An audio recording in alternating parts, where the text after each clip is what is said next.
I hope you had a great day today. A huge welcome to you. This afternoon, we're going to be talking about what you can do to really change the product in the independent research project for community and family studies. So a huge welcome to you. Thanks for joining me for this bite-sized PL with Kell.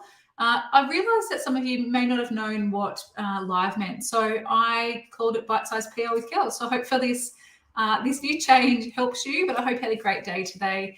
And look, I know that the IRP term 4 is kind of still a little bit away, but I would love to come to you today and talk about what this product is going to look like, because I know that many of you are starting to put your scope and sequences in for next year, and also you're starting to put your assessment schedules in. So it is really timely, although we haven't really finished the HSE course yet. I know that the kids are on trials, but we are kind of getting towards that and gearing up to our next cohort through. It's just kind of like, all right, keep them coming. So let's kind of picture this. Probably at the end of term 4, you may have a nice, lovely big pile of IRPs sitting on your desks at home. I know for me, there's Christmas holidays, I would often iron that pile or I often that pile and go, what the hell, like I'm enjoying my summer holidays. It's beautiful outside, 30 degrees plus, and I still have that massive pile of IRPs to mark. Now, back in the day, I'm talking when I first started teaching CAFS, that would look like that, and they would sit there for the whole holidays. We had, I think, 1 or 2 classes back then, back in 2004, and the product physically looked like a bound big copy of a whole heap of paper that the kids had to hand in. In terms of size, it looked like around about 3,000 words, put that into paper, and that's the size that the IRPs looked like back then. And that kind of happened for a long time until that amended syllabus came out in 2013 with that teacher note about the teacher-facilitated IRP or a student-centred IRP. Now, if you have multiple IRPs in your class and your students are doing different topics, and you have no say in what that looks like, you're still doing a student-centred IRP. Now, if you're doing it the other way, where you have a bit of a say, you're facilitating the process with the kids, it's called a teacher-facilitated IRP, because you're facilitating the process for the research that the kids are going to be doing. So if you're still doing a student-centred IRP, I would love to hear as why you're still doing it like that. Not to judge you at all. There's never any judgment with me, but I'm really curious to hear why some teachers are still doing a student-centred IRP. Some things that do come up are the kids want choice, and I get that, but you can still involve choice with a teacher-facilitated IRP. And you might get your kids to brainstorm ideas or focuses or hypotheses for your focus, and kind of involve the kids that way. When you're firming up your hypothesis or when you're firming up your question, definitely involving the kids in that wording of it. But what I have been advocating since 2020, when I started the Learning Network, and even prior to that when I was still doing professional learning across New South Wales, is to run your IRP like a teacher-facilitated IRP, where you get to facilitate that process. You are the head researcher showing and guiding the kids along the way, rather than them going rogue, doing whatever the hell they want. Maybe the focus isn't there. Maybe they're really struggling to gather primary data. You get to come in as like the head researcher and really guide the kids through that process.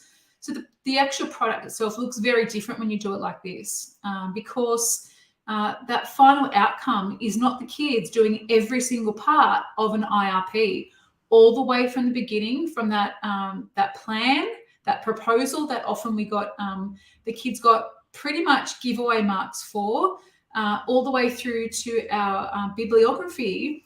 It doesn't have to look like that anymore. So that big mountain that used to sit on your study floor, your office floor, or at school, it doesn't have to look like there. It's really stripping it right back and going back to the core of that IRP. And it's focusing on just 2 outcomes, 4.1 and 4.2, mainly 4.1, I think it is, around research methodologies and that justification, rather than all the emphasis that some of us are still currently doing with assessing the literature review, which a lot of the kids struggle with anyway. we're talking like university level skills that the kids need for that.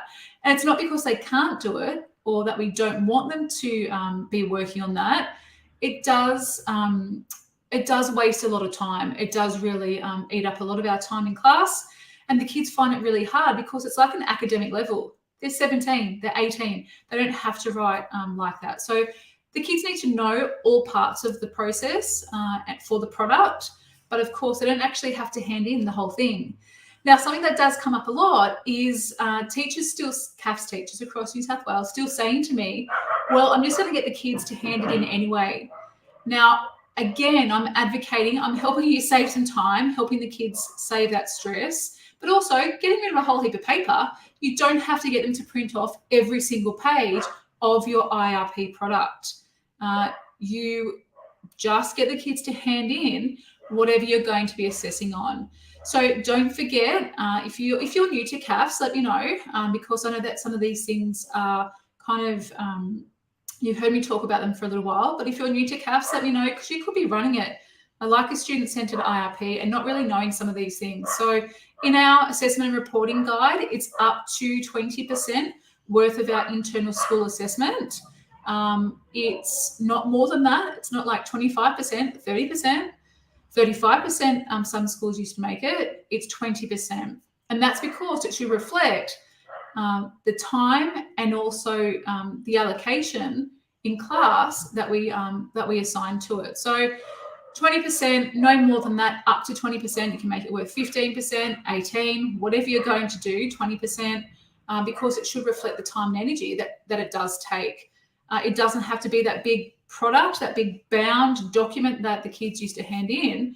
It just needs to focus on those two outcomes, up to 20%, and really focusing on the core of the independent research project. So not getting the kids to hand in every single part. The diary, don't get the kids to hand in the diary. Don't get the kids to hand the plan in. Don't get the kids to hand the proposal in. It's just focusing on really what links back to those outcomes. It is about justification. And if you heard me chat to Anne Belcher today, Anne is one of our past strategic approaches to the IRP members, as well as inside our CAFS Collective membership. She spoke about this, that now she gets the kids to just hand in their methodology section, which is where they kind of justify what research methods they've done, primary and secondary, maybe how they've prevented bias, how they've increased reliability and validity, what their sampling looks like, how they've shown ethical behaviour. Those types of research fundamentals, she gets the kids to hand in the section on that. And in strategic approaches to the IRP, I give you a copy of an assessment task. So I've basically written it for you to help you and guide you through that process, as well as marking guidelines to support it, and also exemplars and sample answers, samples of an IRP, so you can have a look at that as well. But Anne gets the kids to hand in research methodologies, analysis, discussion and conclusion, where the kids look at their primary data, secondary data, what the similarities and differences between that data, and then the conclusion, like an overall arching conclusion that they've come up with, as well as their recommendations for the future. Like, what would you do differently? What worked? What didn't work? What were some issues that kind of happened throughout it? So instead of having this big mountain of IRPs that might sit on your office floor, she gets the kids to hand it in via, I think, Google Classroom, but you could get the kids to use Turnitin. You guys could get the kids to type it up and hand it in, whatever method you choose. It's maybe up to 5 pages long rather than 3,000 words. So it's really stripping it right back. It's really going back to the core of that part of research, focusing on the outcomes, and being really explicit about what you're actually assessing the kids. So in a nutshell, the product will look like just the kids handing in certain sections of the actual product itself, rather than everything from the beginning all the way through to the end, as well as the diary. Remember how we used to get the kids to do the proposal and the plan? It was just so much, just overkill. And the reason why it was like this is because all of these steps have stemmed from life management. So life management had all these steps. Now, life management was a really long time ago. I think maybe my sister might have been the first cohort through. So she started her HSC in maybe 2001. So look, we're talking 23, 24 years ago that we had life management as one of our courses. So let's get out of the dark. Let's kind of move with the times. Join the 290 odd teachers who I definitely know are doing it like this because they've taken strategic approaches to the IRP, which is my course to successfully facilitate the IRP on your own terms. And when you join our course, it is self-paced. You get all the resources and scaffolds and templates and ideas that you can use straight away in your CAFS classroom. And if you want to be amongst the 290 odd teachers who have taken this, I would love to have you on board, because if you have loved everything I've done in the CAFS space, this is just the icing on the cake. And to have all these resources at your disposal, where I've created an assessment task, helped you with making judgments when you get to do that marking side of things. It's a bit tricky. The importance of using and embedding HSC questions in it. It is literally jam-packed for you, and you can access everything when you join. So if you would love to join us, the learnet.com/IRP is where you can go to check it out. Have a little look-see and see if you like what's included. But I can guarantee you that all of our testimonials, and we'll share those in the next few days, people are saying things like, this is career-changing, Kell. You have changed the way I've approached CAFS. You've changed the way I do things with my class. I feel so much less stressed. Our kids are feeling a lot more comfortable. We don't have the dropout rates that we used to. So things like that, look, complete game changer. So let me know if you have any questions. I'm on here live, obviously. So if you do have any questions, please put them underneath, and I'll be very happy to answer those. But of course, you can always send me a message on Instagram here or on Facebook, or send us an email. And if you have any questions about what it looks like, let us know. Self-paced, you can kind of tackle things as you go, download stuff that you need. But look, it's a great course, and it's been designed for you guys to help make your life so much easier.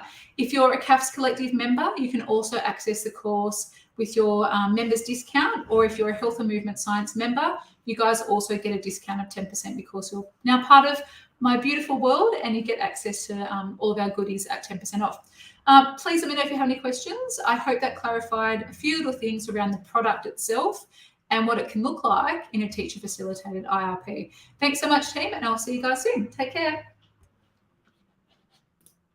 See you later.